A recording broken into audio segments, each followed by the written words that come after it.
So thank you, Eric Linzer from the Chelmsford Community Band. Fellow residents, supporters of the arts, and our distinguished guests, welcome. My name is David Lapierre, and I represent the Chelmsford Toastmasters. We're one of the founding organizations here at the CCA. The Toastmasters have been meeting here for more than half of their 33 years here in Chelmsford. And we're very excited that we'll be coming back here starting next week. Some of the other organizations that have been a part of the CCA have been the Chelmsford Art Society, who will be featuring their first event here right after the ribbon cutting with their 44th consecutive art festival. The Chelmsford Cultural Council is also a part of the CCA, the Chelmsford Community Band, the Chelmsford Community Jazz Band, the Illumination Opera, and the Chelmsford Players. Our hope and dream is the CCA will continue to serve the town for generations to come. With us this evening, we have many people who played a role in transforming the old town hall into the wonderful facility that we're about to open. I'd like to just highlight some of those folks right now.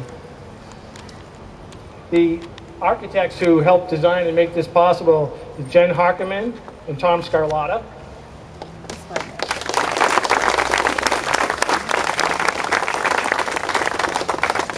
Kevin Heffernan, who is the project manager from Vertex, who helped pull this off in time for this to open up before our 4th of July celebration.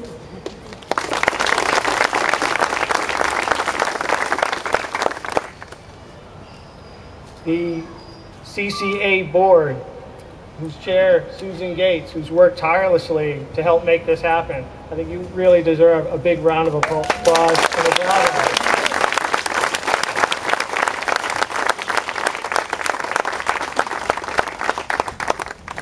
And helping Susan on the CCA board, the other board members, Kathy Cryan Hicks,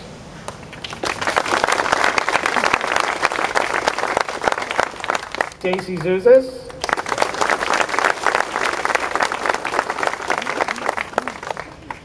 Kit Harbison, and Andy Riga.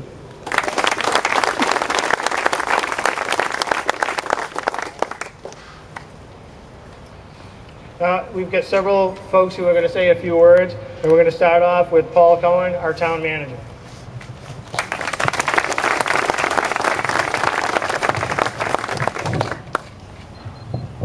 Good afternoon, everyone. And on behalf of the Board of Selectmen, I really want to thank you all for taking time out to attend this event today. This is a beginning, a new beginning for this building and the activities in the center of the town. But it also, I think it's appropriate to recognize those who got us here.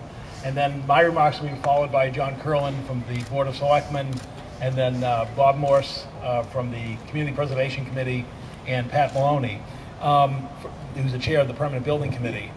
And the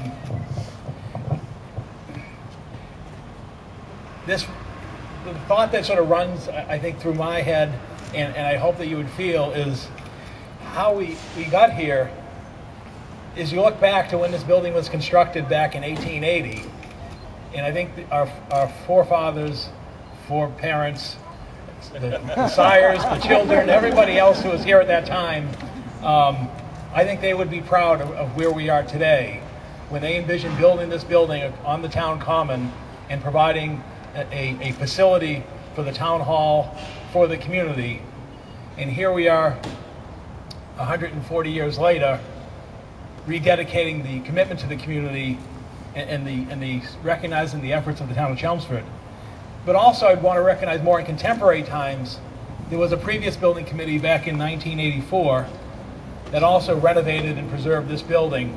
And really the efforts today really enhance that renovation into a permanent legacy. And people such as Dennis Reddy and the others who were on the Board of Selectmen and on the committee, you know, just a short, almost, well, at this point, almost 30 years ago, really must take tremendous pride and accomplishment because their efforts have really brought us to where we are today. As we know, a project like this really does speak to the community and really all the efforts of all those in attendance today and also across the community. And really, I think if you look back in terms of one of the sentinel moments and how we got here today, I really want to recognize the stride and step that was taken by David Hedison, who is the chairman of the Housing Authority. This was not David's vision.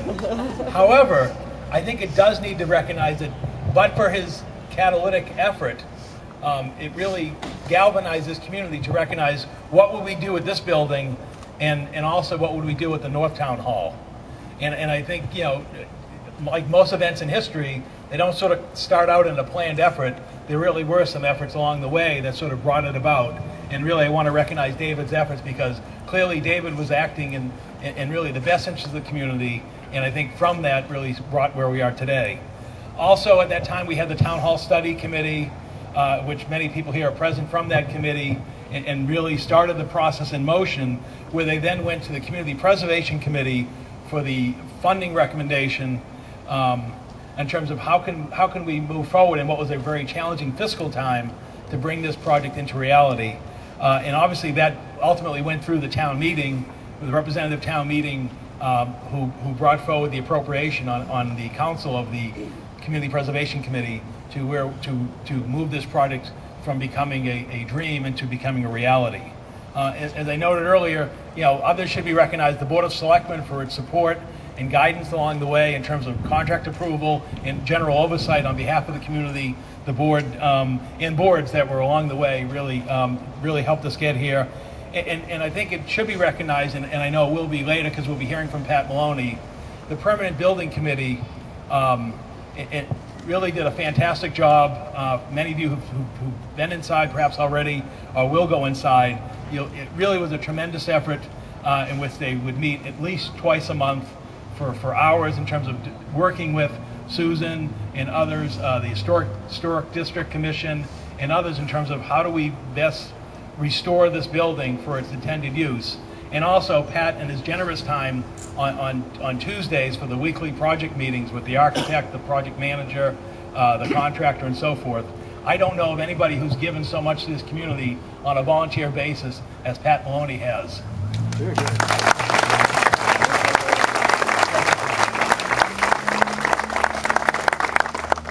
As Pat will say, and I'm sure he will when he comes up here, it really was a community effort.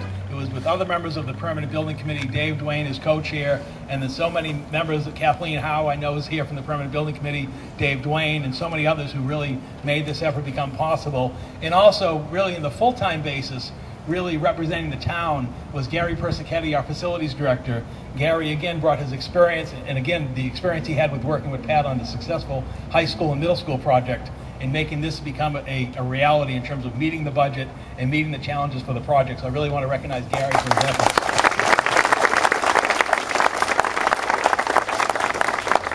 As was noted by David, also the guidance in terms of how would the building be adapted to its new use as a performing arts center. And again, the credit goes to Susan Gates and the Town Hall Advisory Committee, who sort of got into this project before the renovations and sort of had a trial run. And then Susan sort of struggled to keep the framework together, not so much in terms of the renovations and inside of the project, but the organizations who were displaced during the construction. That's a fantastic job, and we know how excited they are, including the artists, to come back into the building. So that's a tremendous effort. And then there's also the other donations that come along the way as I wrap up here. The Chelmsford Telemedia donated the equipment upstairs that will be provided for the theatrical lighting and the sound system. And also you'll see next month or in the fall when we get to the dedication of North Town Hall, they also stepped up for that effort. And again, Chelmsford Telemedia has been a tremendous partner to the community on this project. And even as Susan knows, even to get the wiring into the building in the last few days to provide the full access and opportunities of the site. And also even other efforts that came up along the way in terms of somebody such as Charlie Parley, who donated the granite bollards that grace the front of the building for the old hitching post that really, again, restored the era in which the building was constructed. And also finally, and I know I speak on behalf of Susan and the committee, the many people across the community who donated and made, in terms of funds or other efforts, to furnish and establish the community, the Performing Arts Center here at the Town Hall. Your efforts are tremendously appreciated. So with that, I'd like to turn the podium over to Bob Morris, who's going to speak on behalf of the Community Preservation